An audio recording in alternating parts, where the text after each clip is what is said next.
My primary perpetrator was my mother. As a child, I suffered emotional, sexual, physical abuse, some of which caused my hearing loss. As a young adult, I experienced physical, sexual, and verbal abuse mostly in one long-term relationship.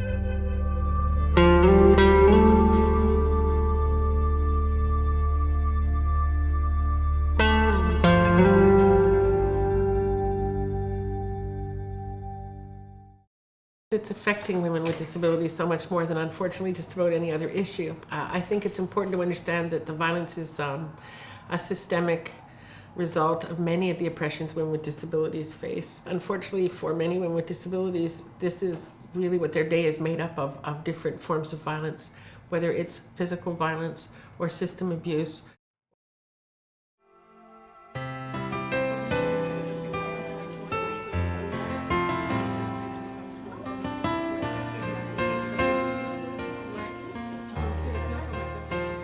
La forme de violence, il y a économique, physique, non physique, il y a plusieurs. Et on est une petite communauté et on doit se taire. Et si on le dit, toute la communauté va savoir qu'on souffre de violence. Alors aussi, l'accessibilité est comme fermée pour nous.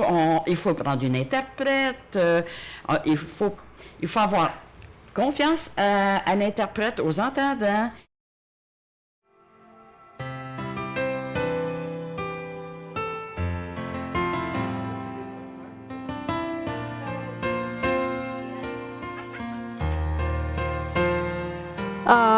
I actually started to do this work as a result of my own experience of being in a relationship that was emotionally abusive. And I really didn't sort of know what was going on in my life in terms of it being identified as abusive until I started connecting with other women. And it was those conversations with women and their stories that I then started to see what was happening in my life and identifying it as abuse. I later went on to try and find support. And the community that I was living in at that time, there was no abuse services that were wheelchair accessible. So I ended up going somewhere for group counseling, and they had to haul me up and down the stairs every time I would go. And so I was imagining, like, here I am, someone who is, fairly able to advocate on my own behalf and express my needs in the ways that I do. And I thought, if I'm having difficulty finding services, what are other women experiencing?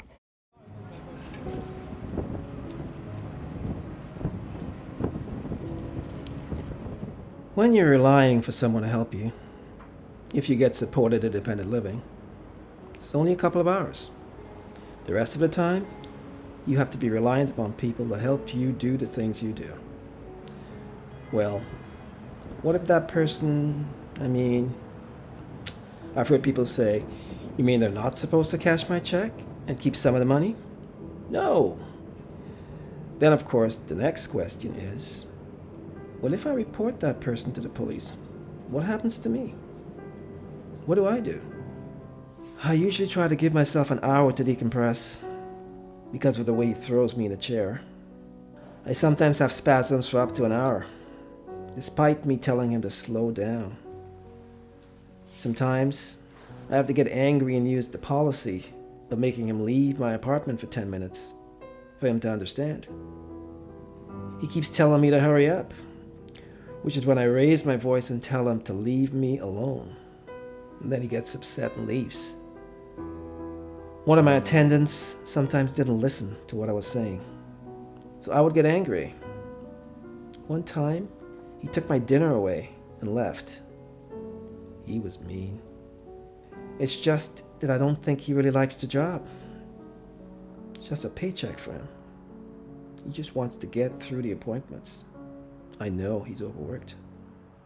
A woman is living in an institution, or even when they're at home and they have to deal with caregivers who most of the time are wonderful, but there are situations of being so vulnerable and not being able to find the help because of their vulnerability. And that's a huge, huge problem. We had a woman who called last year because she felt violated by her caregiver, and she had talked to her CLSC, and it was one of those situations again where she was falling through the cracks because of the machine, the bureaucracy. She even told us that same person was still coming to her, although she had complained about it. I had great concern about my care worker. I can't take a bath since I wear my brace into the bathtub. I do it myself, and I am careful. But when dealing with external people, I have concerns. These people are supposed to be trained, yet they've treated me and my dad inappropriately. They basically force-fed my dad. So sometimes you felt victimized by service providers who are in authority and can act abusively because there's no accountability. I was a victim of domestic abuse for 2 years. I was living with a man whom I met. He was nice at first. I was worried, but I gathered up my courage and decided to live with him.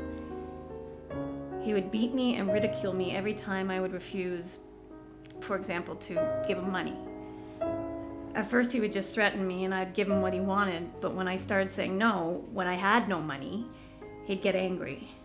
He would scream at me and he ended up hitting me. During intimate moments, he was also violent. I remember one time we saw each other during lunch break, and when he came up to me to say bye, he kissed me so violently by biting my lip. I even went back to work with my lip completely swollen. We can say that in the region of Montreal that there are 7 houses that are accessible to wheelchair. But as you know, accessibility is something very general. There's communications and there are other aspects of accessibility. So the women often fall through the cracks. We're also very concerned about the emergency. Women who are in a situation of emergency where they need to leave their home to get help, to get to a shelter. And with a disability, sometimes they cannot leave because, for instance, with the adaptive transportation, there's no confidentiality. And you know that when you're in a situation of violence, you need that confidentiality. L'abus sexuel est très complexe parce que dans la population générale, ce n'est pas accepté qu'une femme en situation de handicap soit abusée sexuellement. Déjà, c'est très difficile d'accepter que les femmes handicapées, on ait une sexualité, qu'on soit désirable. Donc pour eux, de dire, mais mon Dieu, qui oserait en plus abuser d'elle, c'est très difficile à accepter pour la population générale. Moi, quand j'en parle, on me dit, mon Dieu, non, ça n'existe pas, qui oserait, ça se fait pas, c'est des histoires d'horreur, alors que ce n'est pas ça. Many years ago, I was raped by my brother. I was devastated by my brother raping me. I do not understand why he would do something like that. I still have bad dreams. Another time, it was during Christmas dinner at my father's house, and I think I was over 20 years old at the time. One of my uncles followed me and sexually assaulted me. He hurt me very much. And when I denounced him, he tried to lie and say that I invented it and it wasn't true. A lot of people think that it's easier to sexually abuse young women because they're vulnerable, especially if the person is in a wheelchair or some kind of mobile device. So it's very they feel helpless because they can't do anything about it, and it just makes me feel awful to think things like that happen almost every single day. If your teacher's in high school or anything, or physically abusing you, like yelling at you, calling you stupid, saying that you're wrong about things, instead of trying to listen to you and work with you about how to get around the problems and issues in school. And like, I got bullied a lot.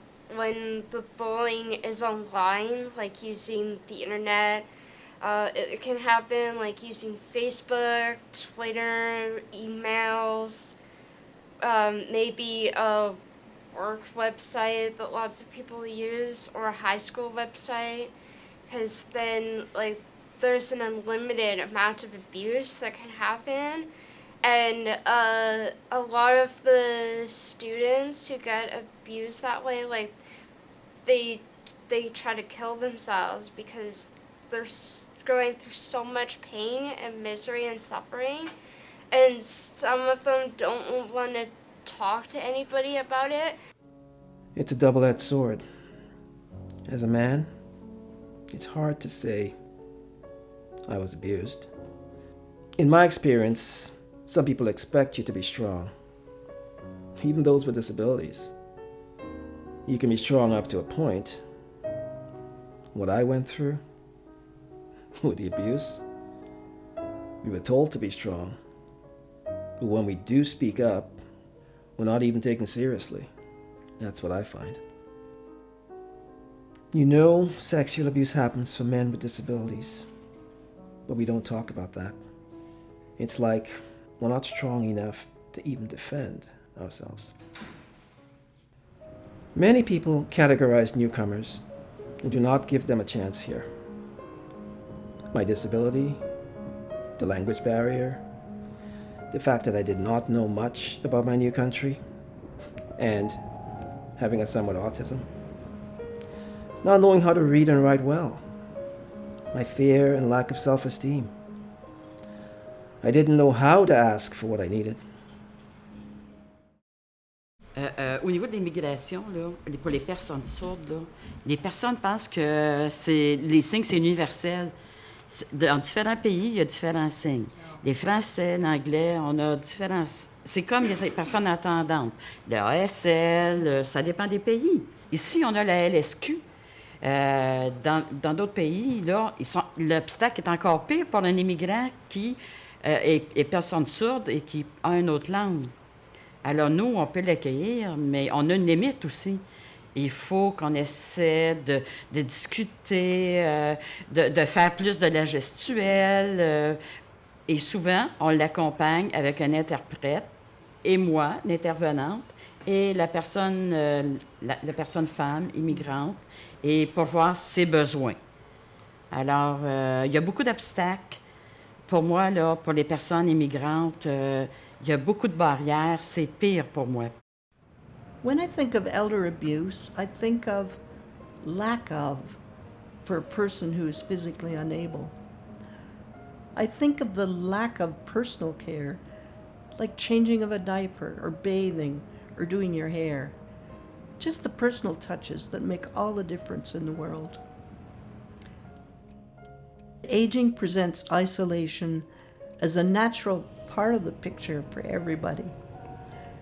And certainly any disability within a senior's life, again, isolates them even further. So, if I could suggest, it's not just certain impairments that cause isolation. It's aging in general, and aging with disabilities even further. Family is expected to be the support for seniors and the disabled. And very often, family is either detrimental to the person's well-being or not available. I see 70-year-olds taking care of 90-year-olds. I had an incident where I was talking to a gentleman and he was just about in tears. He must have been close to 90. And his son was abusing him, and he was just having a terrible time with this man. One thing I see a lot of in seniors, I see people after their money. I've certainly seen it in stepchildren, but when it comes down to our own children taking our money, I see grandchildren going after the pharmaceuticals of the grandparents also. I can talk about my mother, who lived with me till she was about 101. And in the last 10 years, she had dementia. She was totally helpless. And there were so many caregivers coming in every day. And I, of course, was caught in the middle of trying to coordinate it all and take their distress, but without any authority, of course, unless I paid for them. But some of the things that happened, well, on one occasion she was slapped because she couldn't take her pills. That oppression, whether it's through the way they're treated by a caregiver, by a person on the bus, by a person in a public space, by a possible employer who doesn't give them the opportunity, that I would say, because we now recognize ableism as a form of violence, that I think that speaks profoundly to why Dawn continues to focus on this area of work. It is an abusive relationship within the power struggle. There's no compassion in the system. They tell you what disability you are and how disabled you are, and given the supports according to a box that you're defined in. The staff didn't seem to have any training or interest in knowing about his disability. He's not mobile, and they put him on the table for surgery, and he dislocated something. His hip, I think. He's still not all better. A lot of people go to healthcare providers for care, but feel like they don't get the care they need and feel neglected. I had to be hospitalized, and I need help with almost everything I do. Being in a hospital was hard because I always came last. Because I need to be fed. I need to be bathed. I always ate cold meals because they'd put it on a table so everyone else, and only then come back to feed me. I think when trying to negotiate your needs, whether they're visible and invisible disabilities, it's magnified when they have to engage in the system. And unless you are economically comfortable, you are subjected to the system. And in fact, when I work with people who have to go before the justice system, the one thing that I find helps is having people understand that it's not you that is disabled. It is the system that is creating a disabling effect. N'oublions pas que ces femmes-là vivent des situations de violence où l'abuseur, souvent, c'est son aidant naturel, c'est un membre de la famille, c'est le préposé, donc c'est dans son cercle direct, c'est des gens avec qui elle vit, qu'elle connaît. Est-ce que ça va être possible pour elle de les dénoncer puis de revivre avec eux aussi? Est-ce que le soutien va être là? Je ne pense pas. Souvent, des femmes vont se retrouver difficilement à se sortir de ce cercle-là puis de vivre leur vie en sécurité. Voyez-vous comment ces femmes-là, avec toute leur éducation, avec tout ce qu'elles sont, elles ont eu de la difficulté à dénoncer des abus qu'elles ont vécus?